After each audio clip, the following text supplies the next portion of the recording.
So welcome to Christian Restorative Justice 101 for Counter-Trafficking Professionals. What a bizarre, long title. How did this come about? Well, my name is Mako Nagasawa. I live in Boston. I am the founder and director of the Anastasis Center for Christian Education and Ministry, and our mission is to proclaim the restorative justice of God and the healing atonement of Jesus, especially as it's anchored in the early church, so that there's a really robust, strong, historical, intellectual, and practical foundation, because many of these things might be new to folks, especially in the Protestant world. I did my master's at a Greek Orthodox seminary because I wanted to understand how do they, teach some of this material, but in general, the Orthodox and Catholic communities tend to be already familiar with this. It's Protestants who are less familiar, and so, we do a lot of things. We produce Bible studies, tools for evangelism, tools to help pastors. Just wanted to introduce why this class happened, like what was the genesis of it. There was a few times that I had a chance to get to know people in the counter-trafficking world, some of whom are right here in this class. And I really appreciated that, really admired the work you're doing, how complex it is, how many, kind of how robust the continuum of care has to be, how many institutions you touch and things like that. And the Anastasis Center focuses on early Christian restorative justice, that God's justice is restorative, not retributive. And the more I talked about that, the more resonance I think we felt all around. And I was impressed that there was a lot of kind of needs for specific conversations maybe that happened, or to go deeper into certain subjects. And some of those needs came up at kind of all along the continuum again. So perhaps, for example, if you are a survivor or a caregiver, you might, be processing a whole bunch of other things, but as questions about who is God, how do I read the Bible, and how do I interpret what God is doing in the Bible comes up, there's a whole bunch of things. God takes human life, for example. How do we understand that? We'll talk about, did God distance himself from Jesus at the cross? How do we understand that? Does God play with relational distance? That seems like a mind game. And so for folks who have had trauma, or if you're caring for someone with trauma like that, those can be pretty pressing questions, in addition to just the ordinary questions that we as human beings asked, like, why are we vulnerable to other people's bad choices? Like, what kind of God designed a world like this? So those are big questions, some of which we'll touch on in terms of the answers. We'll try to address like other answers that folks in the largely in the Protestant tradition have offered, but that I wasn't happy with, which is why I and many others have tried to look back at the early Christian movement and ask, did they think about things the same way, or was it different? Could they serve as a resource? And perhaps in Orthodox and Catholic circles, there's a stronger memory of that. Speaking as a Protestant, Protestants tend to think that church history doesn't matter that much. So just maybe if you're Anglican, that is different, but generally speaking, that's kind of how it pans out. But I think that the deeper we go into things and issues that are complex, that deal with human brokenness and the brokenness of our institutions as well, the more we have to ask really hard questions. So if, for example, if you're in law enforcement or in policy making, as it touches anti-trafficking, you might be asking, how have we treated women? What does that have to do with the legacies or the influences of different Christian traditions? maybe Jewish tradition and Muslim traditions too. So, how does religious thought interact with that question?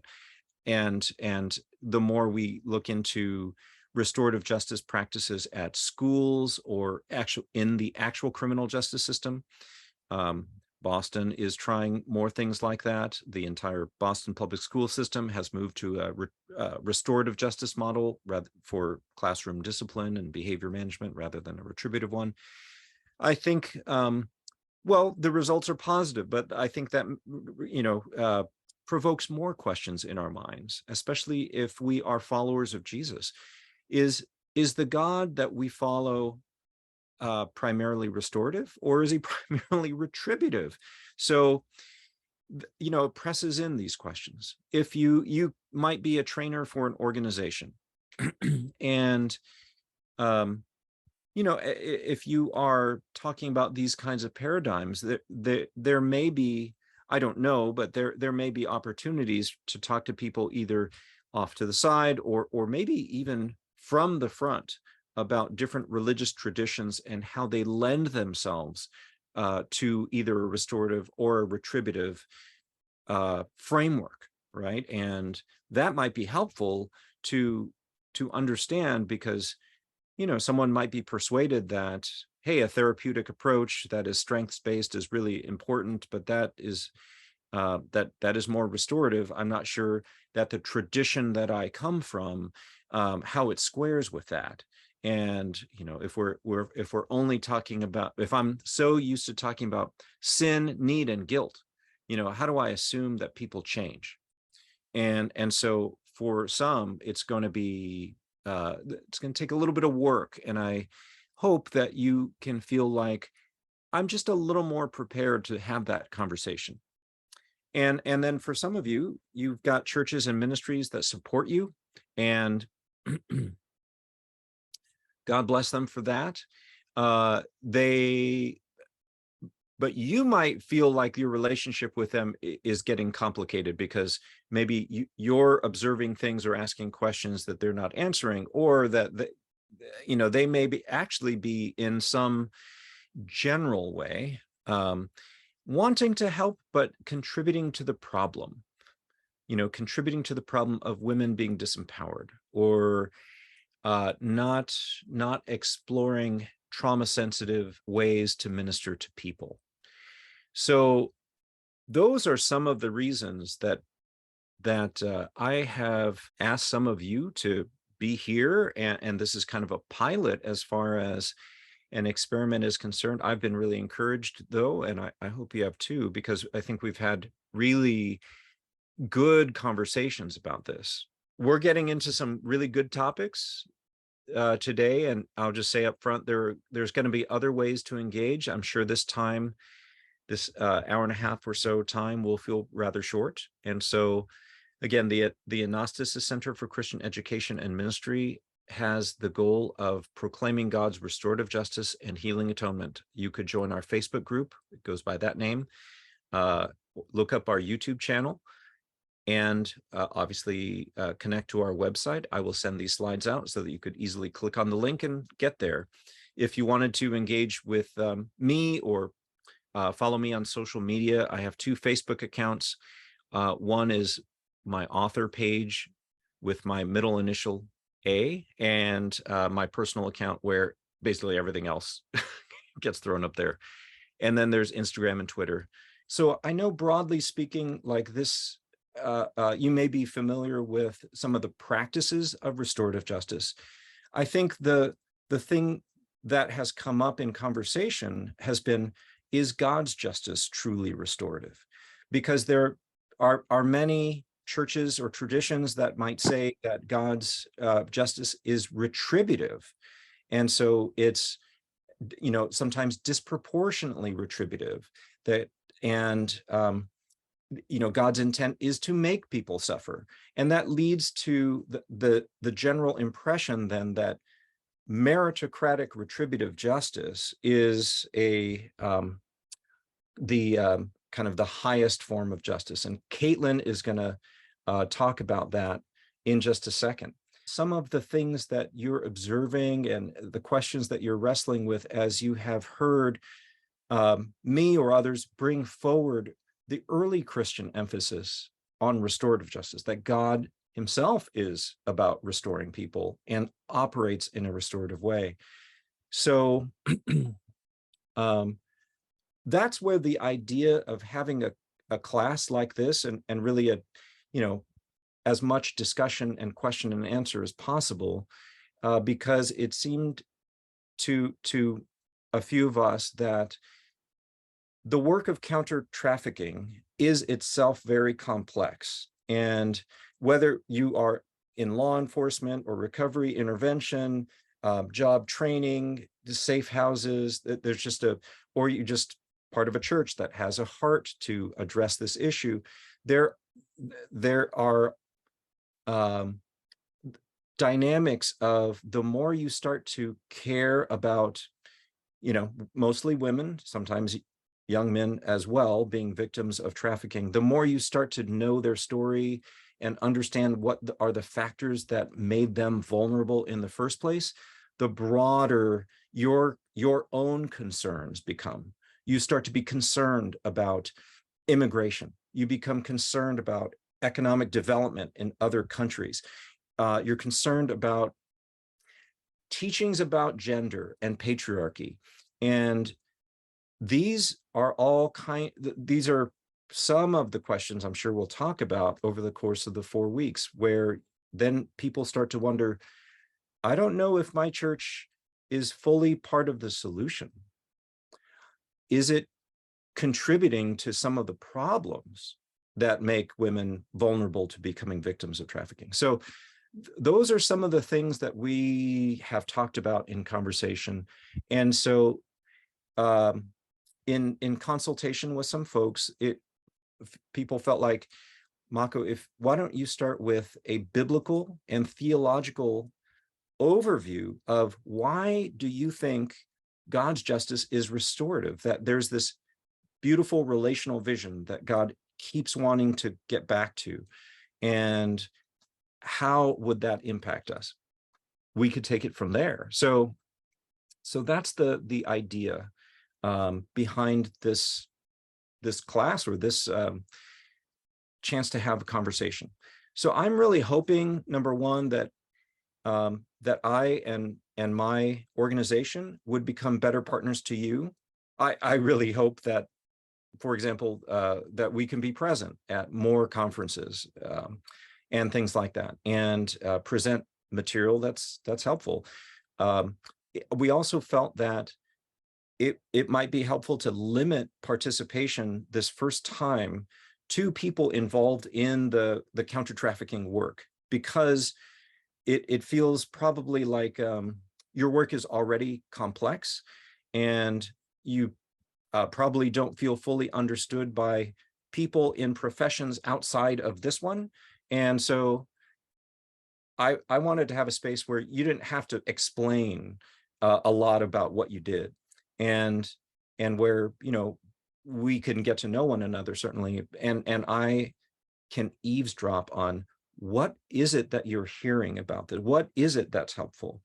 How would you put this into practice, or continue the current work you do with this understanding more firmly in place? And I hope that you would want to partner with us as well. So the mission of the Anastasis Center is really to say that this is the good news that we see in the early church and throughout Scripture, that God is restorative, that he cares more about how we're doing than about how he feels. And that's a weird thing, like, he's not just about trying to get some anger out and make himself feel better about how we make mistakes, right? Like, but he's really trying to heal us at the deepest level and restore the relational vision that he has always had. So that's the purpose here. I asked you to do a little bit of pre-work, and there will be just a little bit of work before every time. In this case, I asked you to look at a series of slides. Those slides are actually part of a large, like, 8-foot by 12-foot display that I put up when I used to work for InterVarsity Christian Fellowship. And I put it up at Boston College, Tufts University, Harvard Law School. And those were conversation stations. And they were kind of the most respectful and intelligent ways of introducing Christian faith, or having a Christian faith, or having a conversation about Christian faith that I could think of at the time. And so the one that I had you look at was called Whose Justice? And it's kind of a primer. And I'll tell you a little bit more after we have a chance to discuss this. But Harvard Law School students said this was actually the most intelligent presentation of Christian faith that they had ever heard. So there are things that there are observations and questions. It's kind of like to get your brain warmed up and in the frame of what we're going to talk about. But I do want to say, like, I used it as much to bring help people understand Jesus as anything else. And so it was a lot of fun. And so I would love for us to break up into Zoom rooms of about 4. And I think, Ian, you've got that ready. And there are just a couple questions that we will put in the chat. But the questions, just to get us warmed up, are which questions stood out to you and why? And then how did you answer the question of why your definition of justice should win? Okay, so we're back from our breakout groups.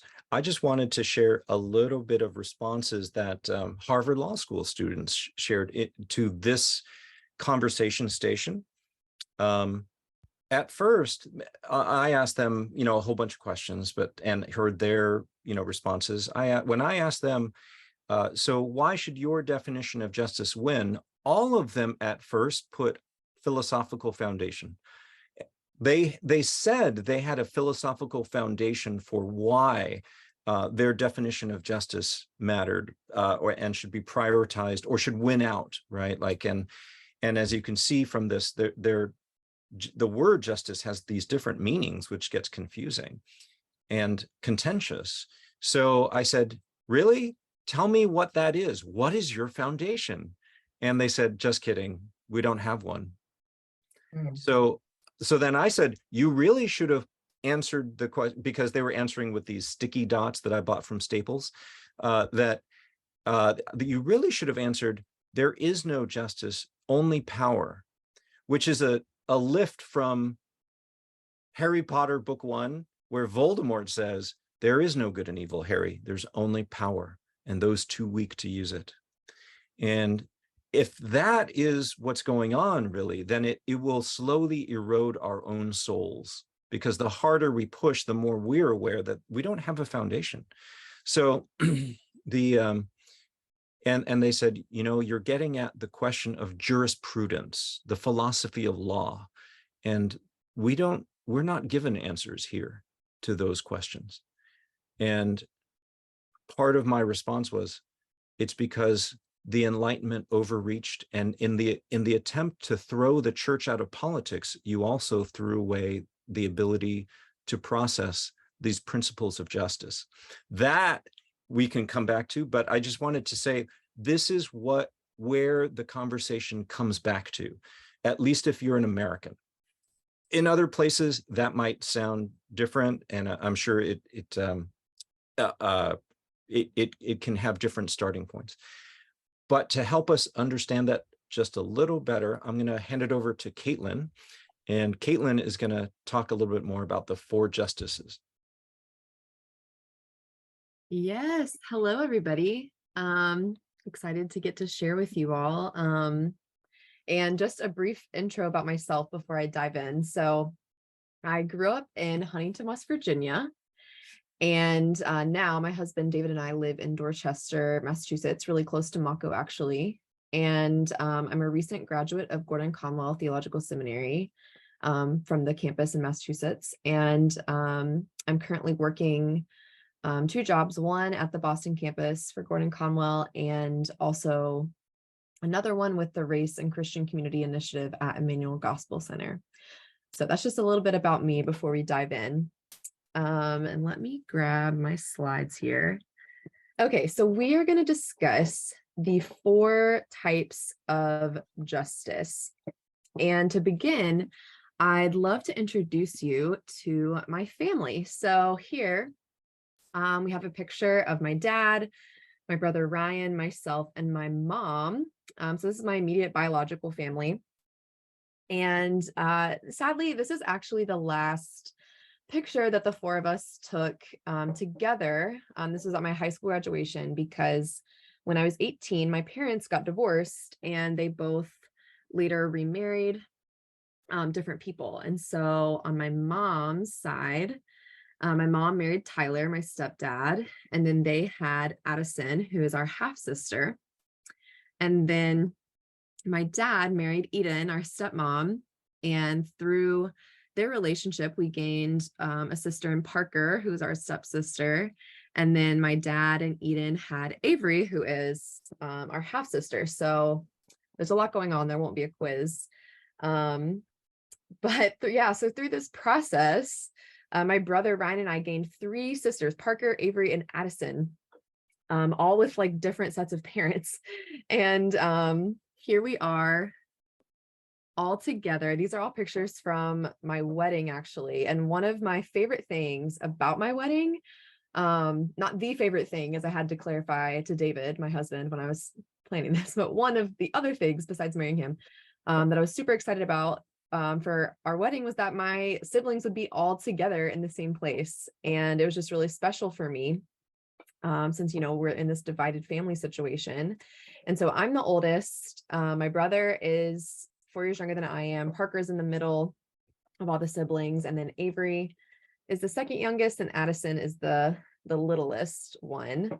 And I just, ever since, the divorce went down, the remarriages happened, all this kind of dynamic shifted later in my life.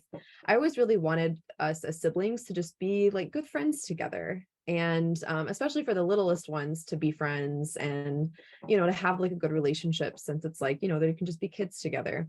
And just that there wouldn't be any like jealousy or rivalry from having like different sets of parents, but that we could just really welcome and share in love for one another.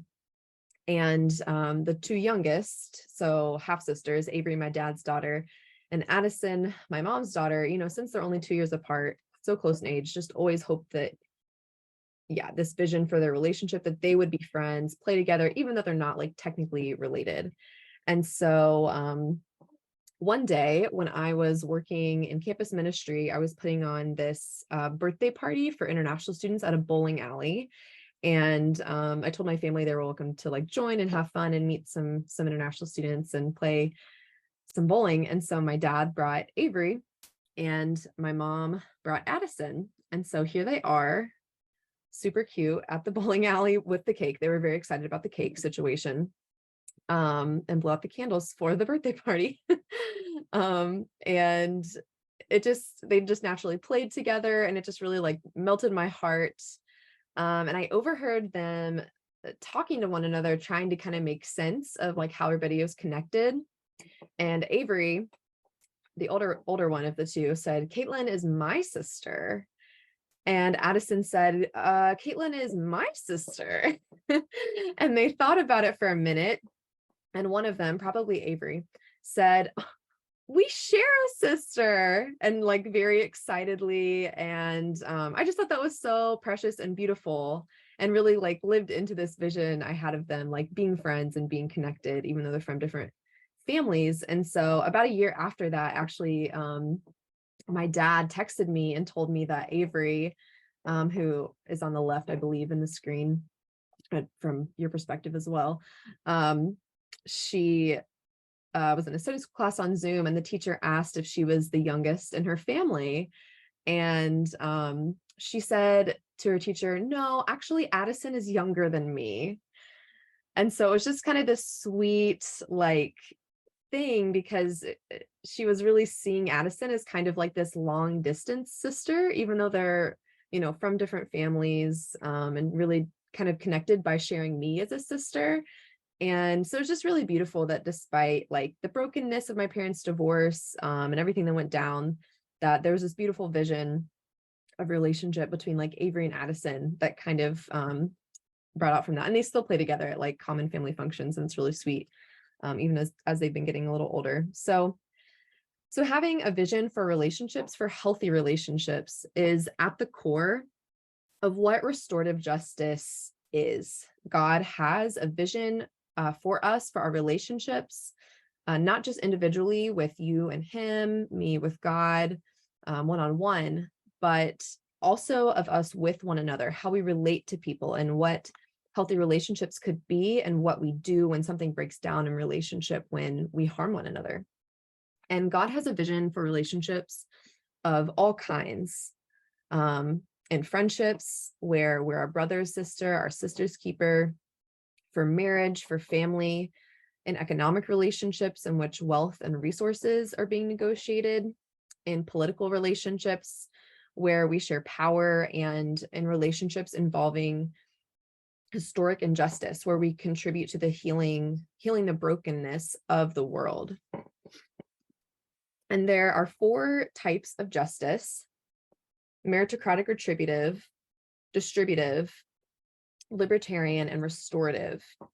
And so meritocratic retributive justice is where you get what you merit or what you earn, whether positively as a reward, or if you commit a crime, then you're punished. And when you're punished, that's retributive justice. And so, we all want to be rewarded according to our hard work. Like, that's a very human desire. And there's a kind of injustice when people aren't awarded for their hard work, like when people show favoritism or nepotism.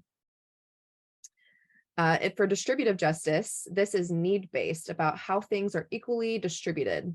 This is where we ask, what is the baseline that every person should have? Should they have clean air, food, and water? What about free public education? What about universal health care, etc.? In libertarian justice, this is when you begin with yourself as an individual and consider what it means to be free and to have responsibility. It's about aiming for maximum freedom based on the idea that liberty is justice, freedom is justice. And this is a very European Enlightenment idea, that we are born free, and the less interference you have from government, the law, perhaps from your parents, the more just it is, because this idea of justice prioritizes the individual first. And there is something about your individuality that is important. And that's what libertarian justice is trying to get a handle on. And finally, restorative justice, rather than beginning with the individual, it begins with a vision for relationship.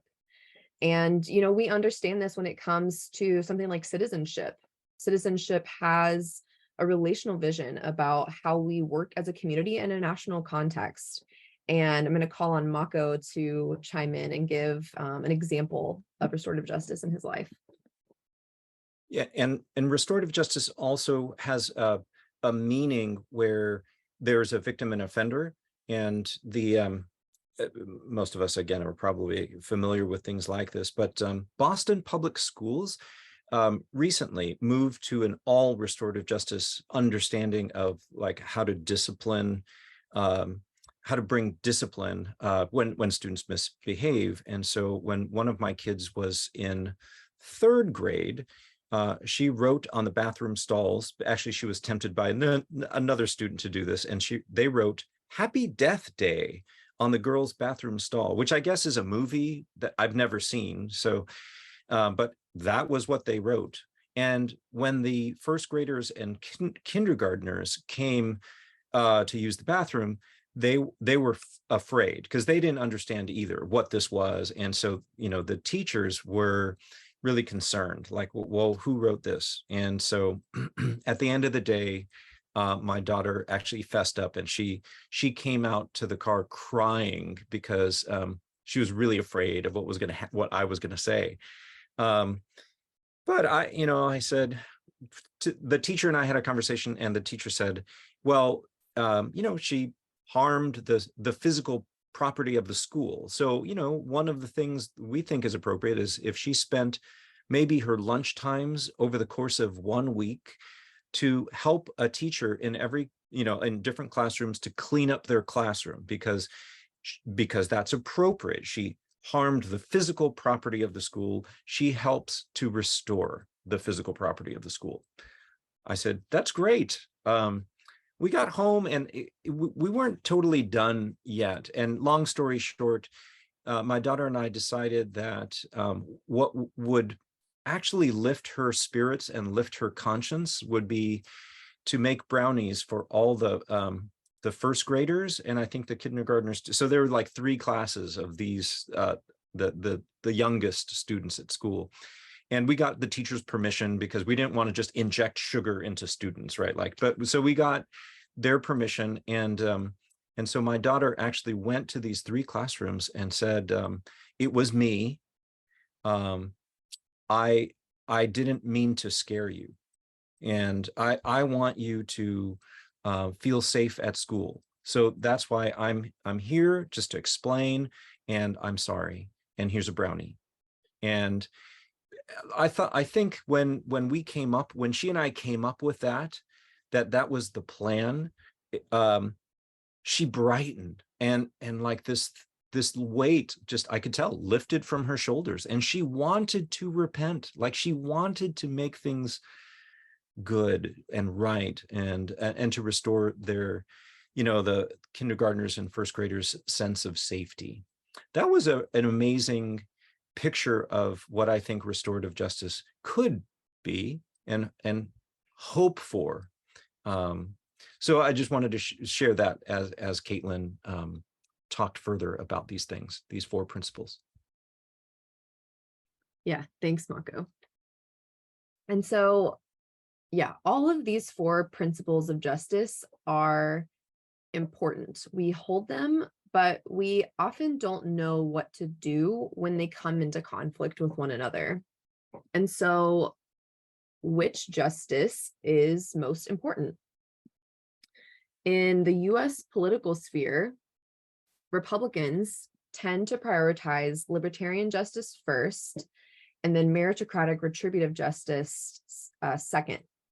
This is why many Republicans are against gun control, because the primary issue is infringing on one's liberty. Their number 1 priority and metric of justice is generally political and economic liberty. For Democrats, they tend to prioritize libertarian justice on social issues like family or who we love, and distributive justice is second, like advocating for universal health care. And then third would be meritocratic retributive justice. So why should someone's definition of justice prevail? The majority of people would say that our priorities of justice are based on a philosophical foundation, like Mako was sharing about the Harvard students. But it turns out they couldn't really articulate that super well.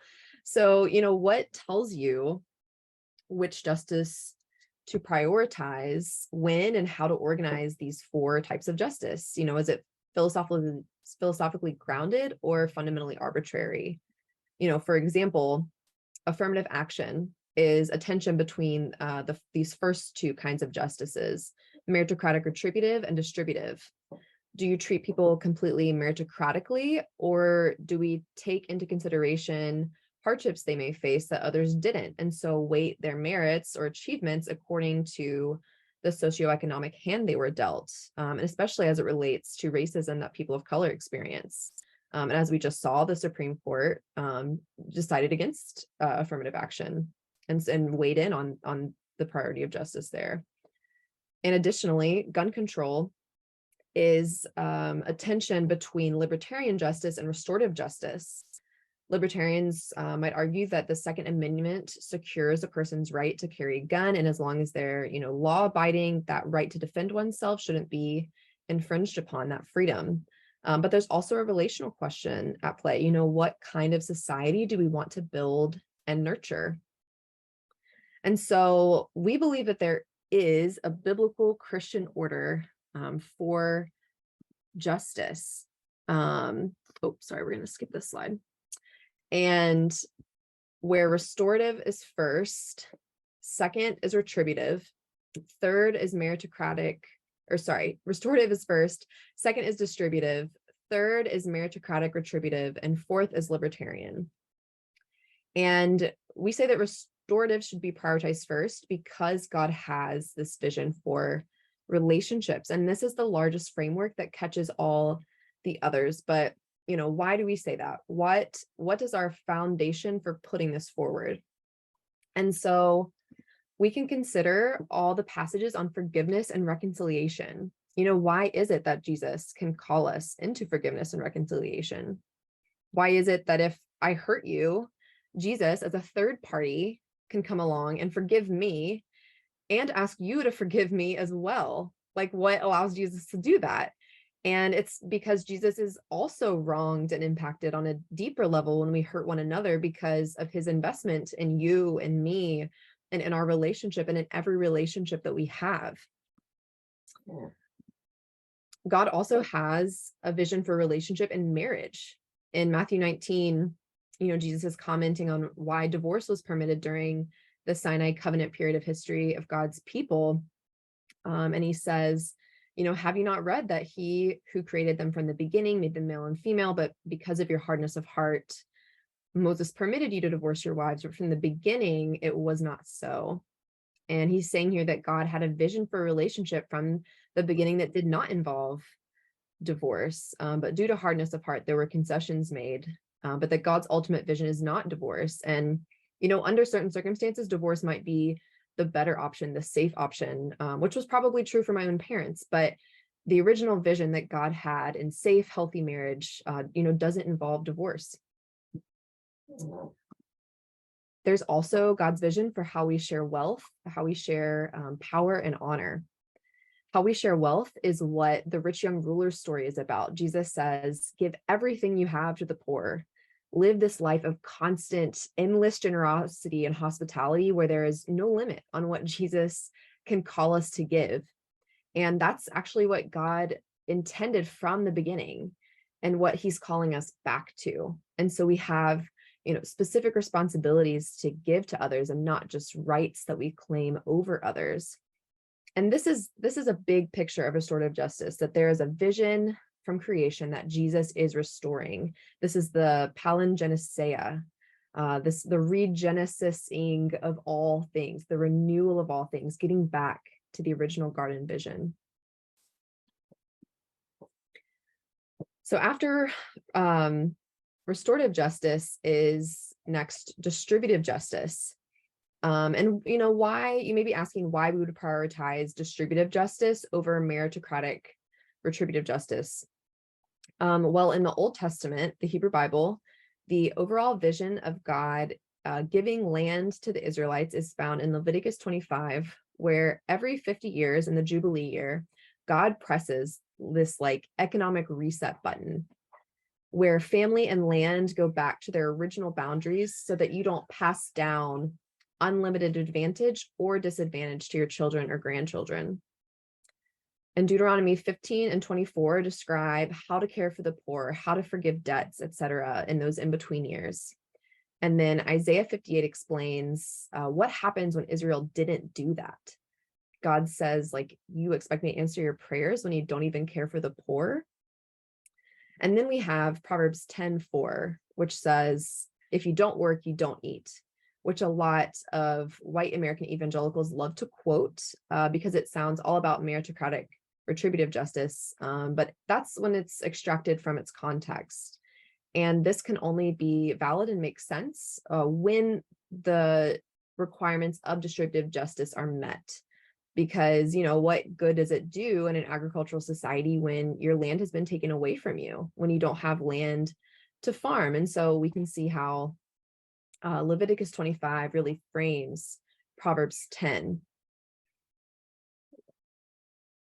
In the New Testament, the dominant image economically shifts from the land to the table. The image is us all sitting at a table as guests of Jesus, who is our host. He provides the resources, even though that is often done in partnership with us. And if someone who is poor comes to the table and asks, can you pass the bread? Then we share.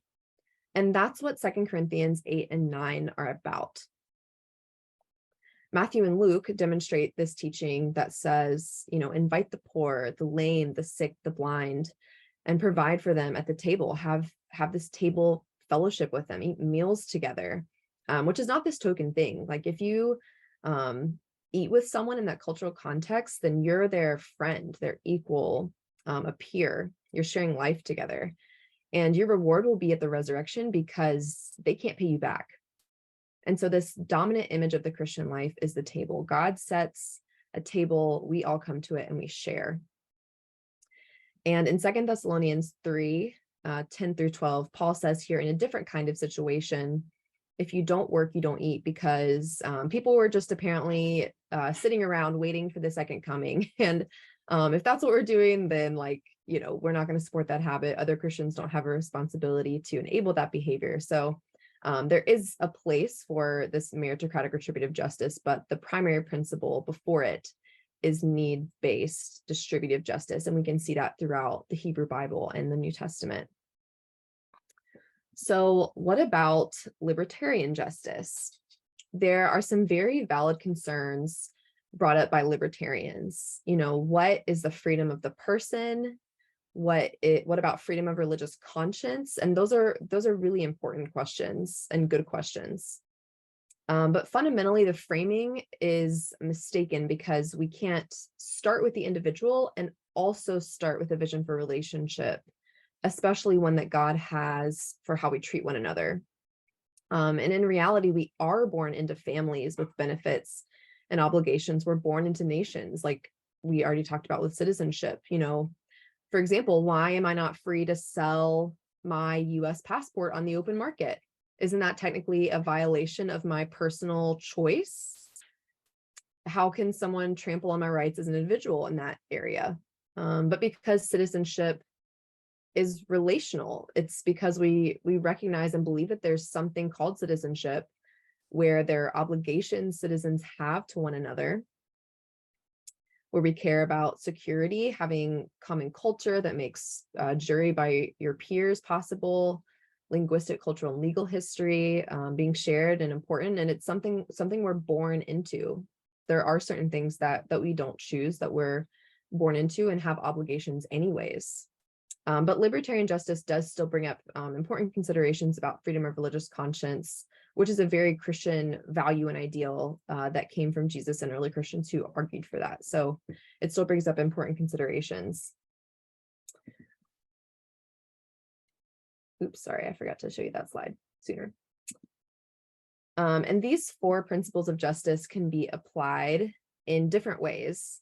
This order doesn't automatically mean that we have a solution to every situation, and there's still humility in how we go about this and what data we look at to determine how we apply this kind of justice. But it really helps to have these principles in order. And the order of justice, it has a real theological foundation that is grounded and founded on Jesus, embodied in his humanity that he perfected. And God has a vision for healthy relationships, and at the heart of restorative justice is the heart of God. Thanks, Katelyn. I want to say maybe 5 more minutes of a particular case study, because a lot of what happens after we hear a presentation like Katelyn's is this question, for example, are specific questions. And so I wanted to deal with a specific question in Scripture, which is an eye for an eye. Doesn't that mean that God wanted his people to be retributive? And doesn't that mean that God's character is retributive? So we are going to argue, no, it's not. It is actually restorative. And let me share my screen and just do this really fast. And after I get done with this, let's stay together and talk about this. So an eye for an eye is restorative. And this is one more piece of evidence that God's justice is restorative, not retributive. What I'm going to do quickly is talk about this phrase in Jewish tradition.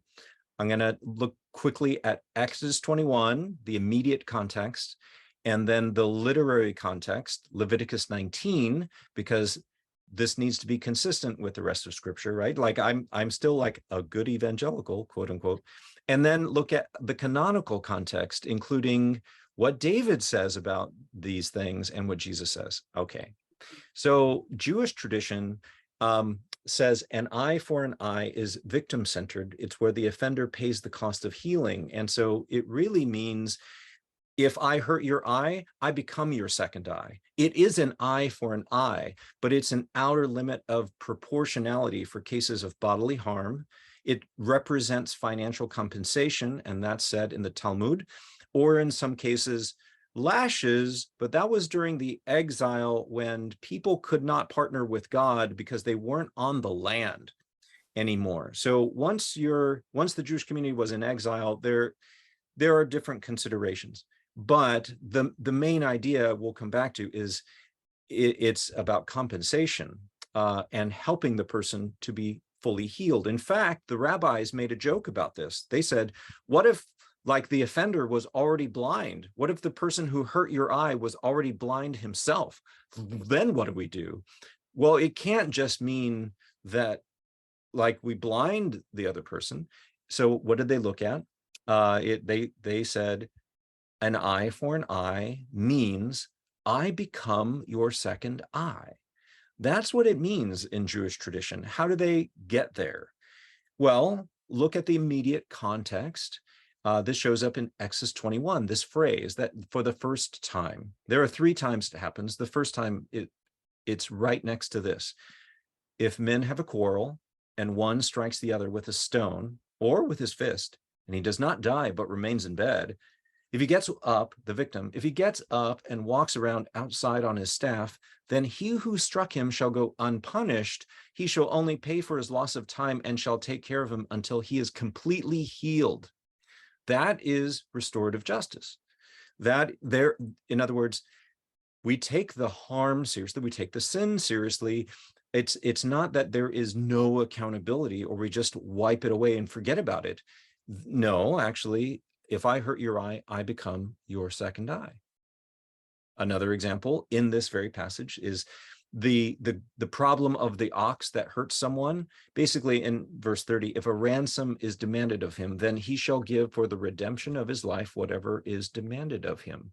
There is a financial compensation for physical injury and even a death caused by like this rogue ox. Why is this important to look at the immediate context? Because Exodus 21 has a chiastic structure. A chiasm is a literary structure that was familiar throughout the ancient Near East, not just in the Hebrew Bible. It is present in Homer's Iliad. It's in a whole bunch of things.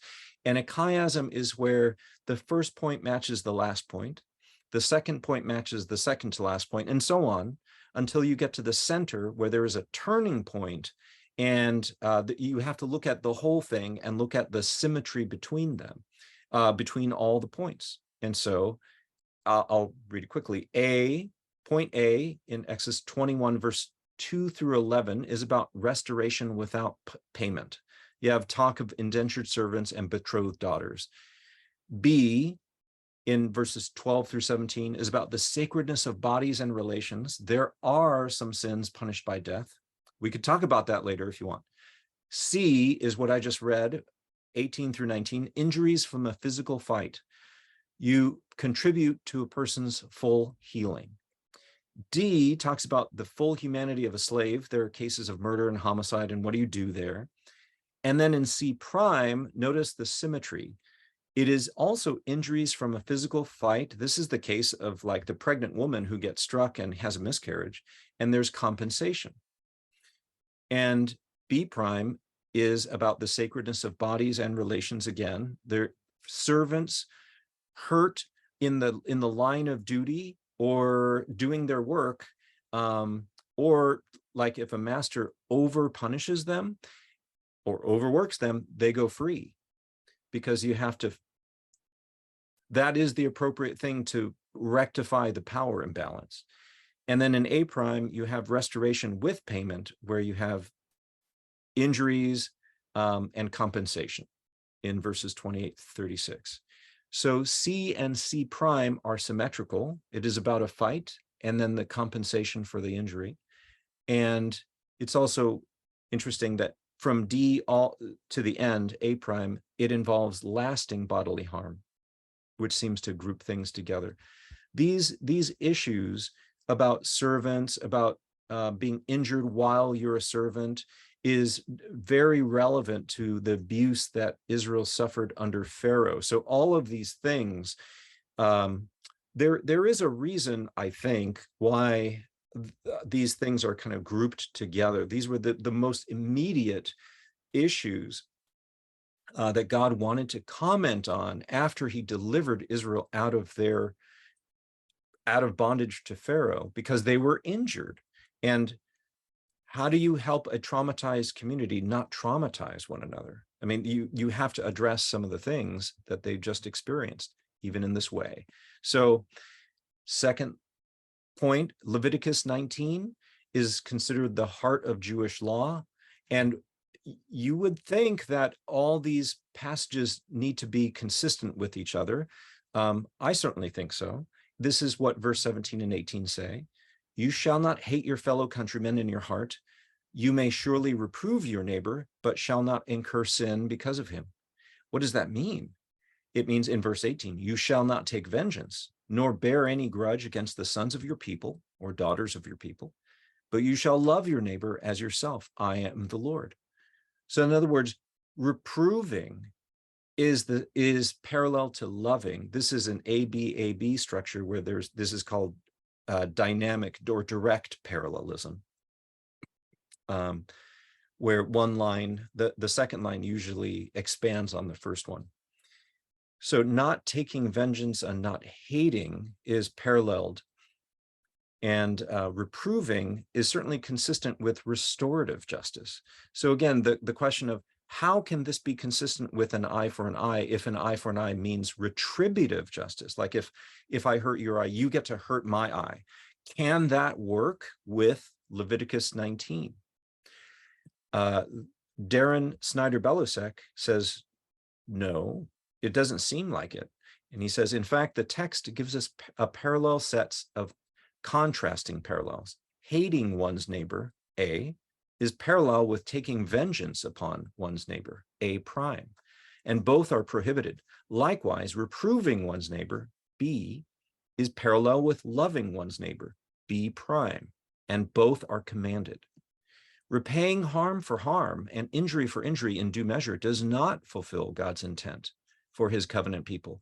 Not retribution, but reproof fulfills the righteousness that God wills. Not hate, but love is the holiness that God desires. In other words, we're called to partner with people in the restorative work that they need to do.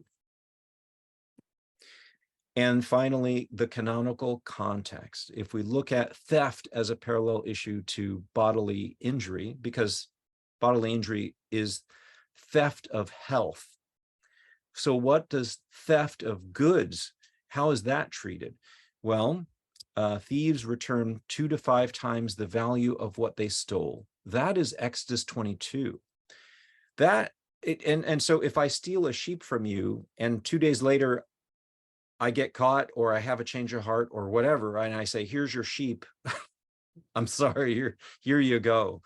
I actually, that's not enough. I need to give more. I need to give a second sheep at some point to you because I broke the trust and I need to restore the trust that should be present between us. It's not just that you didn't have a sheep for 2 days.